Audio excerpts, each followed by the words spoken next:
आगामी कार्यक्रम प्रायोजित किया है जॉयस मायर मिनिस्ट्रीज के मित्रों और सहयोगियों ने।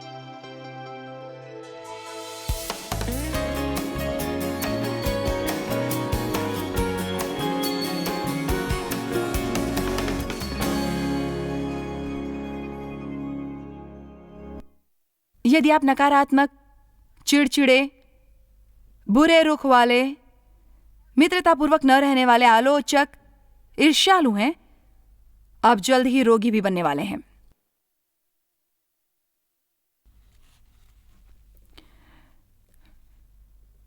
मैं वहां ऊपर आपको देख सकती हूं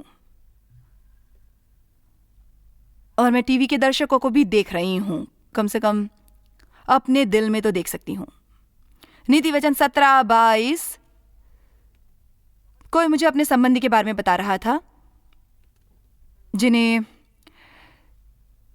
हाल ही में पता चला था कि उन्हें कैंसर जैसी गंभीर बीमारी थी। उन्होंने इलाज की बात की और ये कि उन्होंने क्या करना और क्या कैसे निपटना है। उन्होंने आगे मुझे बताया कि वो व्यक्ति बहुत नकारात्मक है अपने सारे जीवन, और बहुत कठिन था उनके साथ रहना। उन्होंने मुझे बताया कि कैसे वो व्यक्ति जो बहुत नकारात्मक था उन्हें किसी ऐसे व्यक्ति के साथ बैठने के बारे में बता रहा था जो बहुत नकारात्मक बन रहा था, और ये कि वो उस दूसरे व्यक्ति की नकारात्मक बातें सुनकर बहुत तंग आ गया था। तब उन्होंने पूछा, सचमुच मैं एक राय दूं, हमें अपनी और ईमानदारी से देखना चाहिए और हमें हर बात के लिए किसी और को दोष देना बंद करना चाहिए अपने जीवन में। आपको कई बार अपने साथ ये बात करनी चाहिए, क्या मेरे साथ मित्रतापूर्वक रहना आसान है? क्या मुझे नाराज करना आसान है? क्या मेरी भावनाओं को शीघ्र ठेस पहुंचती है? मैं किसी अन्य के जीवन को बेहतर बनाने के लिए क्या कर रहा हूं? मैं साल में कितने दिन व्यर्थ करता हूं अपने पर तरस खाकर? क्या मुझे अन्य लोगों से ईर्ष्या है जिनके पास मुझसे अधिक है? क्या मैं आंकता हूं, आलोचना करता हूं? हर दिन अपने साथ 10-15 मिनट की बात कीजिए और अचंभित करने वाले नतीजे पाएंगे। चलिए भी, मैं उससे बेहतर प्रचार कर रही हूं जैसा आप दिखा रहे हैं।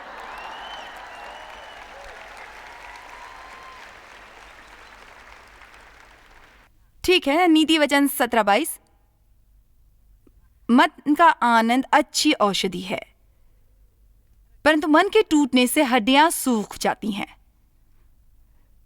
प्रसन्न रहो, आप शायद चंगे हो जाओगे।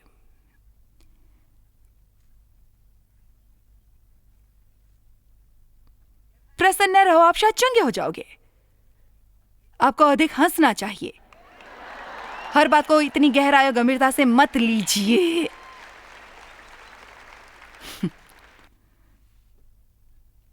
आमीन।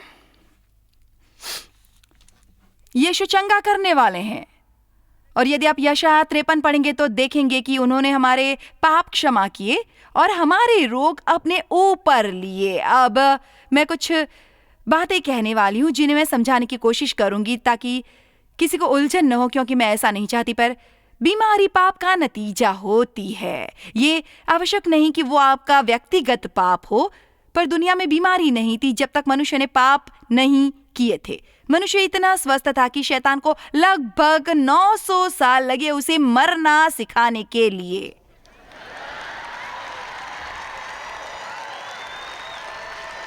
वो हमारी बनावट में ही नहीं था। हमसे आशा थी प्रसन्नचित बगीचे में परमेश्वर की उपस्थिति में रहने की, फल खाने की, सबसे प्रेम करने की और आनंद उठाने की। पर नहीं, हव्वा को वो घटिया सेब खाना ही था। आमीन।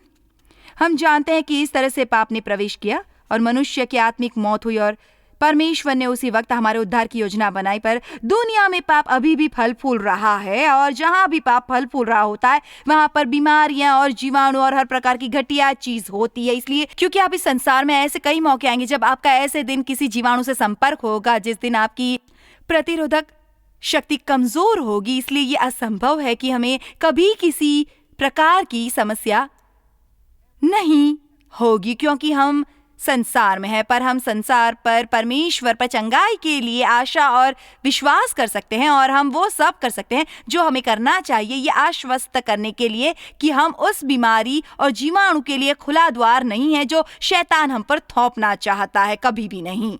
आमीन।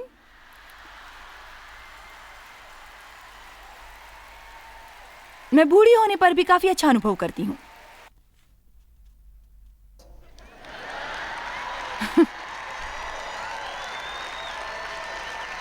लोग मुझे अक्सर कहते, ध्यान दीजिए, हमारे लिए कुछ लोग काम करते हैं जो 20 के दशक के हैं, पर वो डेव और मेरी तरफ काम नहीं कर सकते। मैं बिल्कुल सच कह रही हूँ। वो कहते हैं ये सामान्य नहीं है, ये बिल्कुल सामान्य नहीं है। सच कहूं, ये सामान्य नहीं है, बिल्कुल नहीं है। पर यह आपकी मानसिकता पर निर्भर है। अपनी सोच को बूढ़ी न होने दे। बूढ़े लोगों सी बातें न सोचें।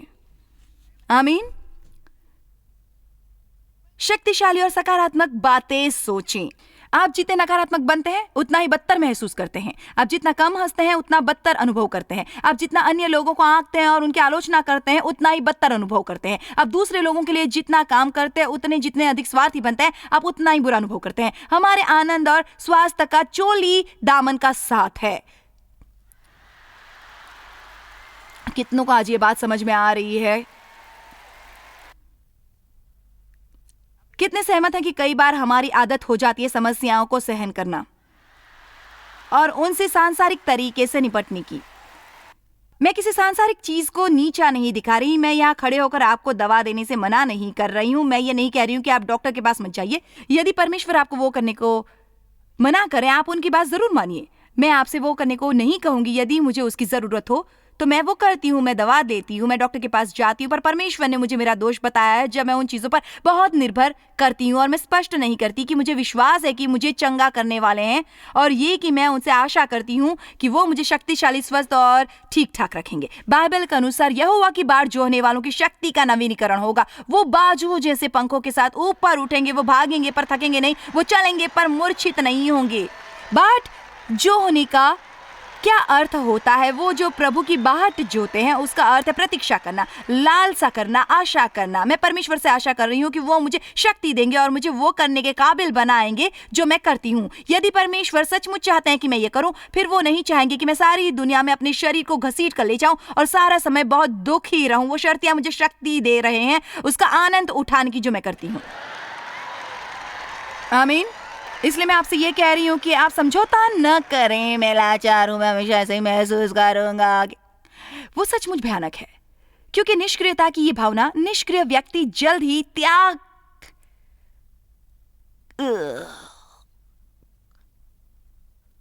करता है, और वो ये आशा करता है कि शायद परमेश्वर कुछ करेंगे, पर वो विश्वास नहीं करता। उनमें अपना मुंह खोलकर कुछ बोलने की शक्ति नहीं होती। उन्होंने शैतान का विरोध करना छोड़ दिया होता है, शैतान को पहचानना, फटकारना छोड़ दिया होता है। वो एक तरह के उससे सहमत होते हैं, जो कि बहुत ही नकारात्मक बात होती है। मेरा गठिया आज मुझे बहुत कष्ट दे रहा है। देखिए, मैं आपका मजाक नहीं उड़ा रही, पर कृपया उसे मेरा गठिया मत कहिए। आप कह सकते हैं मेरे बाह में गठिया के कारण दर्द हो रहा है, पर वो मेरा नहीं है और परमेश्वर उससे छुटकारा दिला रहे हैं। कितने मेरा मतलब समझ रहे हैं? हम चीजों पर स्वामित्व जमाने लगते हैं। ठीक, अब मैं अपने से आगे नहीं निकलना चाहती, सो चलिए इसे पढ़ते हैं। भजन 103:1-3। हे प्रभु, हमें हर दिन इस पर चिंतन करना चाहिए। हे मेरे मन, यहोवा को प्रेम से और धन्यवाद सहित धन्य कहे, और जो कुछ मुझ में है वो उसके पवित्र नाम को धन्य कहे। हे मेरे मन, यहोवा को प्रेम से और धन्यवाद सहित धन्य कहे, और उसके किसी भी उपकार को न भूलना। वही तो तेरे सब अधर्म को क्षमा करता और तेरे सब रोगों को चंगा करता है। चंगा करता है तेरे सारे रोगों को। देखा, यहां ये लिखा हुआ है ना। आमीन। मैं ये जानती हूं कि ऐसे कई लाख लोग इस समय टीवी द्वारा देख रहे होंगे जो बिल्कुल ये नहीं जानते थे कि परमेश्वर को आपको शारीरिक रूप से चंगा करने में कोई दिलचस्पी नहीं है। मैं आपको ये बताना चाहती हूँ कि उनको आपके हर एक हिस्से की परवाह है, केवल आपके आत्मिक हिस्से की ही नहीं, उन्हें आपके मन, आपकी भावनाओं और आपके विचारों की परवाह है। वो आपको टूटे दिल, शोक संपत्त दिल को चंगा करना चाहते हैं। वो चाहते हैं आप अच्छा महसूस करें, वो चाहते हैं आप में शक्ति, वो नहीं चाहते कि आप बीमारियों और रोगों में लदे रहे। और मैं चाहती हूँ कि आज के दिन आप परमेश्वर पर विश्वास करना आरंभ करें। आपको शरीर में काम करना आरंभ करने के लिए आप कहेंगे 1 मिनट रुकिए, आप जानती हैं मैं मसीह हूं। विश्वास करते रहिए और हर बात का कारण जानने की कोशिश त्याग दीजिए। जानते हैं, हम अक्सर कहते हैं, मैं एक स्त्री को जानती थी जो महान मसीही थी और वो 25 की उम्र में मर गई। मेरी बहन एक महान मसीही है, फिर उसका बच्चा अपाहिज क्यों है? मैं आपको सच्ची बात बताऊं, मैं इन सब सवालों के जवाब नहीं जानती। हम बहुत बेवकूफ़ होते हैं जब हम ऐसी बातों को समझने की कोशिश करते हैं जो हमारी पहुंच से बहुत दूर होती है। पर देखिए, मैं बच्चों के शोषण को समझ नहीं पाती, मैं उनके यौन शोषण को समझ नहीं पाती। मैं 9 साल की उम्र में परमेश्वर से प्रार्थना कर रही थी कि वो मुझे उस परिस्थिति से निकाले जिसमें मैं थी। उन्होंने नहीं निकाला, पर उन्होंने मुझे उसे सहन करने की शक्ति और अनुग्रह दिया और मैं उससे बाहर आ गई, उससे मुक्त हुई। मेरी शुरुआत अच्छी नहीं हुई, पर मेरी अच्छी समाप्ति होने वाली है। आमीन। मुझे अभी तक वो समझ नहीं आया है, पर जानते हो विजय की ओर मेरा पहला कदम क्या था जब मैंने सब समझने की कोशिश बंद कर दी। मैं आज आपसे कहने वाली हूँ कि यदि आप अपने जीवन में विजयी चाहते हैं तो आपको वो बातें समझने की कोशिश बंद करनी है जो आपकी समझ से बाहर है, और आपको ये कहना है मैं न इसका कारण जानता हूँ न मुझे उसकी परवाह है, मैं बस इतना जानता हूँ कि मुझे परमेश्वर पर विश्वास है। क्या आज इस सभा में कुछ लोग बैठे हैं? मुझे परमेश्वर पर विश्वास है। यदि हम किसी को इस तरह के विश्वास के लिए प्रोत्साहित कर सके, पर ऐसा विश्वास करने के बाद भी बीमार क्यों है? मैं नहीं जानती। शायद आप भी मेरे जैसे और आपने बहुत सी बेवकूफियां की हैं। यदि आप चंगाई चाहते हैं तो आपके पास एक चीज होनी चाहिए, वो है बुद्धि, और आप जानते हैं हम हमेशा उसे इस्तेमाल नहीं करते। मुझे अपनी पीठ में कोई समस्या हुई थी। पिछले 2 महीनों में मुझे गंभीर समस्या हुई थी अपनी पीठ में। मेरा मतलब, मुझे अपनी पीठ में 3 इंजेक्शन लगवाने पड़े थे। मैं हड्डियों के डॉक्टर के पास गई थी, मैं सर्जन के पास गई थी, हड्डियों की स्कैनिंग करवाई थी, और उन सब ने कहा देखिए हमें ऐसा कुछ नहीं दिख रहा है जो इसका हमें रहस्य से बहुत नफरत होती है ना? मेरे साथ हमेशा कुछ ऐसा ही होता है, और इसीलिए परमेश्वर ने मुझे कुछ याद दिलाया जो उन्होंने मुझे 20 वर्ष पहले सिखाने की कोशिश की थी। मैं नहीं जानती हमें सीखने में इतना समय क्यों लगता है। जानते हो, जब मैं थोड़ी छोटी थी मुझे हार्मोन्स की बहुत सी समस्याएं थी। मुझे 1989 में स्तन का कैंसर था। मुझे बच्चेदानी निकालनी पड़ी थी क्योंकि उनमें था हार्मोन्स पर पनपने वाली एक गांठ थी, और वो अपने साथ उससे जुड़ी और समस्याएं भी लाई। इससे मेरे जीवन में उसी समय बहुत सी समस्याएं। ये समझने के लिए आपको एक औरत होना पड़ेगा, है ना? क्या बताऊं आपको, मुझे इतना कष्ट हुआ था जिसका मैं बखान नहीं कर सकती। प्रभु दया करो, यहां एक भी पुरुष ऐसा नहीं जो कभी यह समझ सकेगा। घायल की गत केवल एक ही जानता है, कोई दूसरा नहीं। खैर, मैं ये सब इसलिए बता रही हूं ताकि मैं ये बता दूं कि मुझे भी कई बीमारियां हुई हैं, इसलिए मैं बिल्कुल किसी पर दोष नहीं लगा रही जिन्हें कोई शारीरिक रोग है। पर मुझे ये बताना अच्छा नहीं लग रहा कि परमेश्वर ने कई वर्ष पहले मुझे कुछ कहा था और मैंने वो नहीं किया था, पर मैं बाकी सब कुछ बताती हूँ जो मुझे ये बता देना चाहिए था। ठीक, कई वर्ष पहले मुझे महसूस हुआ जैसे परमेश्वर ने मुझे कहा हो कि यदि तुम हर दिन 5 मिनट चंगाई के लिए मेरी राह देखोगी, मैं तुम्हें स्वस्थ रखूंगा। हर दिन 5 मिनट। खैर, मैंने कुछ दिन ऐसा किया, पर बाद में मेरे पास उनके लिए 5 मिनट भी नहीं होते थे। कितनी हैरत की बात है कि हम हर महीने डॉक्टर की क्लिनिक में घंटों प्रतीक्षा करते हैं, दवा का पर्चा लेकर औषधालय में और 35 मिनट प्रतीक्षा करते हैं, फिर दवा लेकर उसके असर करने की प्रतीक्षा करते हैं, फिर यदि वो काम न करे हम और दवा लाते हैं। हम डॉक्टर की क्लिनिक में 2 बार जाकर प्रतीक्षा करते हैं, तो हम 5 मिनट परमेश्वर की प्रतीक्षा क्यों नहीं कर सकते?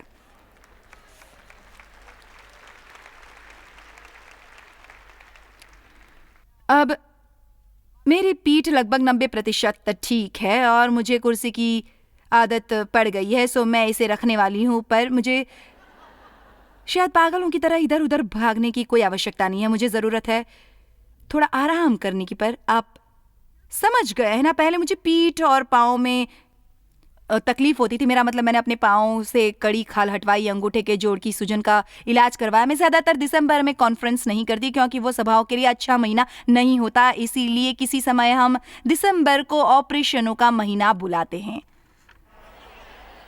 क्योंकि बाकी का साल मेरे पास कुछ भी करवाने के लिए समय नहीं होता। मैं साल में कुछ विशेष मौक़ों पर ही कुछ करवा सकती हूँ। तो मैंने 1 वर्ष अंगूठे के सूजे हुए जोड़ का इलाज कराया और फिर मैंने 2 बार गट्टे हटवाए थे और मुझे यह अक्सर करवाना पड़ता है। मैंने परमेश्वर से पूछा, क्यों परमेश्वर, क्यों?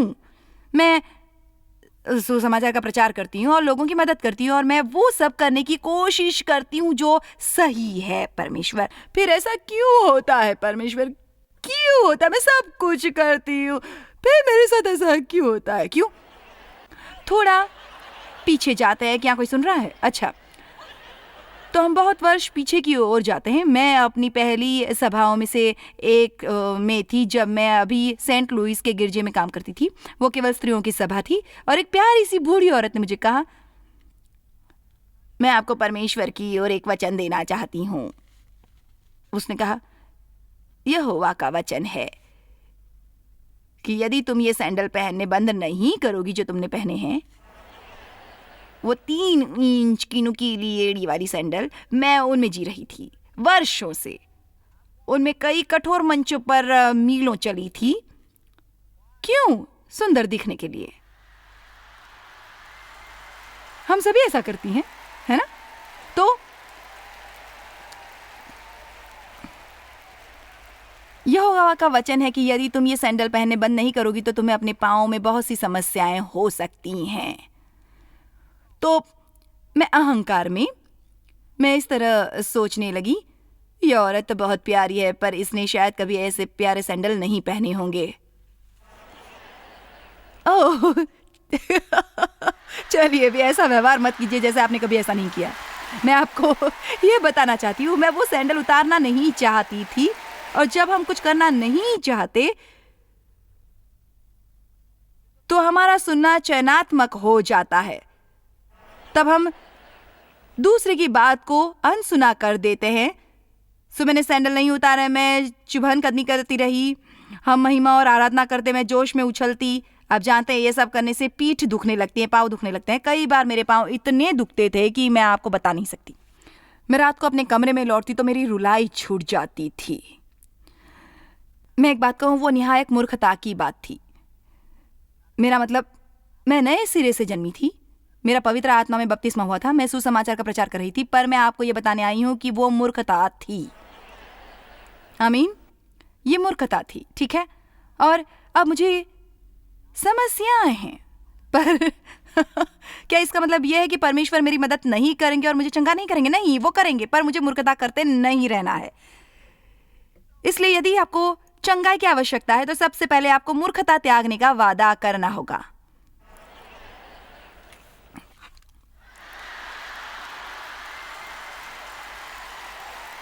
आमीन।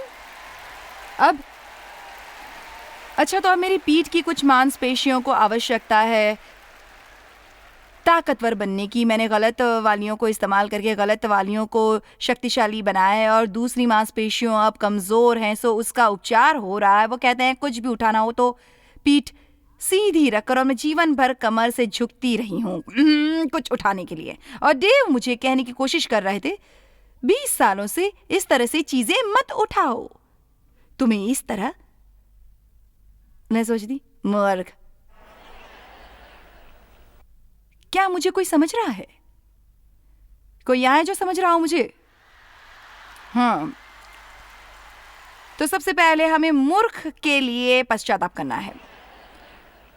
उसके बाद हम वो याद करना चाहेंगे जो परमेश्वर ने हमें कहा है। जैसे कि मेरे मामले में मैं हड्डियों के डॉक्टर के पास जाती हूँ, वो कहती हूँ जो मुझे करना चाहिए। मैं व्यायाम करती हूँ और मैं शारीरिक चिकित्सा के लिए जाती हूँ। पर इन सब चीज़ के बीच परमेश्वर ने मुझे एक और मौका दिया है। मेरी प्रतीक्षा करो। मैंने इस पर विचार किया है कि मैं इसके बारे में बोलूं या ना बोलूं, क्योंकि मैं नहीं चाहती कि वो शक्तिहीन हो जाए जो परमेश्वर मुझसे कह रहे थे। पर मैं मानती हूं कि यदि मैं ये सिद्धांत बताऊंगी उन लोगों को जो मुझसे सीखने आते हैं, तो मुझे विश्वास है कि आप कुछ अद्भुत नतीजे देखेंगे अपने शरीर में। मैं नहीं चाहती कि आप इसे कोई काम समझकर किसी तरह पूरा करें। यदि आपको सचमुच उस पर विश्वास नहीं जो मैं कह रही हूं, तो अच्छा होगा आप विश्वास होने तक प्रतीक्षा करें। मैं आपको बता रही हूं कि परमेश्वर की बाट जो ना ज्यादातर शामिल नहीं होता है परमेश्वर के साथ हमारी चाल में। परमेश्वर की राह देखते समय क्या करना चाहिए। परमेश्वर आज अपने शरीर में चंगाई की आशा कर रहा हूं। मैं शक्ति की आशा कर रहा हूं, ताकत की आशा कर रहा हूं, मैं सृजनात्मकता की आशा कर रहा हूं। मैं ऐसा थका हुआ मन नहीं चाहता जो कुछ याद न रख सके। मुझे विश्वास है कि आपकी स्वस्थ करने की शक्ति इस वक्त मुझ में काम कर रही है और मैं दिनों दिन हर तरह से चंगा हो रहा हूं। आप मेरे डॉक्टर हैं। आप मेरे डॉक्टर हैं। आप मुझे चंगा करने वाले प्रभु हैं। आपके कोड़े खाने से मैं चंगा और परिपूर्ण हुआ। मैं ये भी नहीं सोचती कि उस समय के दौरान आपको जोर से बोलना चाहिए। आप इन बातों पर ध्यान लगा सकते हैं। खाने के वक्त 5 मिनट लें, उनकी बाट जो है। शाम के वक्त 5 मिनट निकालें, उनकी बाट जो है। हर बार कोई मौका निकालें, कुछ मिनट निकालें और अपनी आंखें बंद करके कहें, प्रभु मैं आपका आभारी हूँ, आप मेरे डॉक्टर हैं। जानते हो मैं क्या फैसला करती हूँ? मैं अपना बाकी का जीवन एक के बाद एक दूसरी चीज से परेशान रहकर नहीं गुजारूंगी। मैं अपना समय बर्बाद नहीं करूंगी भागकर किसी डॉक्टर से अपॉइंटमेंट लेने के लिए। जब भी जानते हो मुझे पिछले 2 महीनों में कितनी बार अपॉइंटमेंट लेनी पड़ी थी। मेरा मतलब मुझे कभी एक, कभी दूसरी, कभी तीसरी समस्या हो रही थी। उससे मेरा कुछ खाली समय था और तो पहले मूर्ख से छुटकारा पाते हैं। क्या आप सहमत हैं? हम मूर्ख के लिए पश्चाताप करते हैं। परमेश्वर आप और हम अपना हिस्सा करेंगे और हमारा हिस्सा है अपनी देखभाल करना। यदि आपको स्वस्थ रहना है तो आपको अपने जीवन में से तनाव निकालना होगा। तनाव आपको मार देगा, सचमुच तनाव आपको मार देगा। मेरा उस पर वश नहीं चलता, मैं बहुत व्यस्त रहता हूँ। हर कोई मुझसे कुछ न कुछ चाहते रहता है। कोई समझदार मनुष्य नहीं है मेरे आसपास। मैं क्या करूँ? मुझसे ये नहीं होगा। मुझे कुछ समझ में नहीं आता। मैं आपको समझदारी की बात बताने वाली हूं। आप ना कहना सीखो। अपनी समय सारणी निकालकर उसे जांचो और अपने द्वारा किए काम को जो आपको विश्वास से परमेश्वर ने करने को नहीं कहा है, रद्द कर डालो। अपने द्वारा किया हर काम जो फलदार न हो उसे छांट दो। अच्छा, अब मेरे पास बहुत समय नहीं बचा, पर यह अच्छा है क्योंकि मैं आपके खाने के बारे में बता रही हूं। इस तरह से मैं जल्दी से इमारत से बाहर निकल सकूंगी। अब तुरंत तैयार होने वाला खाना खाकर अच्छा नहीं महसूस कर सकते आप, वही जो आप खाते हैं। मैं विवश हो जाता हूं जब भी मैं चॉकलेट वाले बिस्किट देखता हूं, फिर एक के बाद मेरा मन नहीं भरता। हमें बेतुकी बातें नहीं करनी चाहिए। आप में परमेश्वर की शक्ति है, वही पुनर्जीवित करने वाली शक्ति जिसने मसीह को मुर्दों में से उठाया आप में भी है। ये मत कर बिस्किट पर नियंत्रण नहीं कर सकते।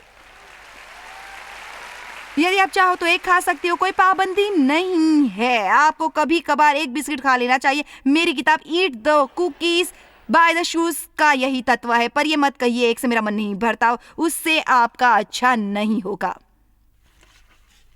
अधिक मत खाइए। कम प्रतिदिन हर व्यक्ति आवश्यकता के अनुसार उठाना था और उससे बिल्कुल अधिक नहीं उठाना।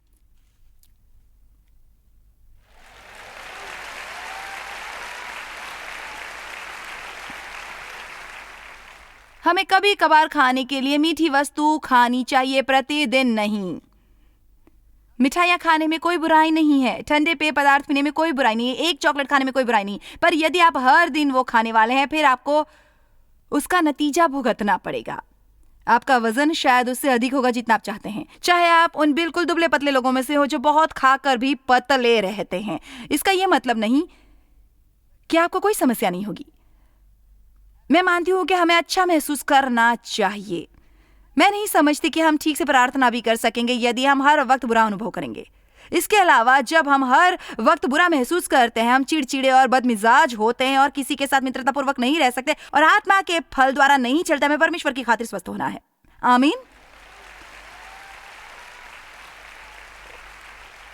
उसके कोड़े खाने से हम चंगे और परिपूर्ण बनेंगे। आमीन। अब मैं आपके लिए प्रार्थना करना चाहूंगी, आपकी चंगाई के लिए। पिता, हमें आप पर विश्वास है और मुझे भरोसा है कि आपने यीशु को भेजा हमारे रोगों को चंगा करने और हमारे पाप क्षमा करने के लिए। आपके वचन में लिखा है कि उसके कोड़े खाने से हम चंगे हुए और संपूर्ण बने। पूरी बाइबल में यीशु के रोगियों को स्वस्थ करने के बारे में लिखा है और मुझे विश्वास है कि कल भी वैसे थे, आज भी हैं और हमेशा रहेंगे। आपने कहा है कि यदि हम विश्वास से रोगियों के लिए प्रार्थना करेंगे तो वो चंगे हो जाएंगे। इसीलिए आज मैं सभी के लिए प्रार्थना करती हूँ जो देख रहे हैं और जिन्हें बीमारी, रोग या शय, आपके लिए प्रार्थना करती हूँ कि आप इसी वक्त परमेश्वर की चंगा करने की शक्ति को अनुभव करेंगे। क्या आप अपनी पूर्ण चंगाई के लिए उन पर विश्वास करेंगे, बजाय इसके कि लक्षण तुरंत चले जाए या धीरे धीरे कम हो जाए, कि आप विश्वास में काम कर रहे हैं। और यीशु के नाम में आमीन। जॉयस मायर मिनिस्ट्रीज में आप हमारे लिए बहुत ही कीमती हैं, जितना कि आप जानते हैं। हम आपकी सराहना करते हैं और इस सेविकाई को दुनिया भर में संभव बनाने के लिए हम अपने दोस्तों और सहभागियों को धन्यवाद देते हैं। हम साथ मिलकर भूखों को खाना खिलाते हैं, गरीबों को कपड़े देते हैं और कई देशों में सुसमाचार बांटते हैं। अपना प्रार्थना निवेदन भेजने के लिए कृपया आज ही संपर्क कीजिए joycemeyer.org पर। हमारे स्रोतों के बारे में और भी जानिए। जॉयस की सभाओं की सूची देखिए हमारे साथ सहभागी बनने के लिए, क्योंकि हम दुनिया भर में मसीह के प्रेम को बांटते हैं। इसका खर्च उठाया है जॉयस मायर मिनिस्ट्रीज के मित्रों और सहयोगियों ने।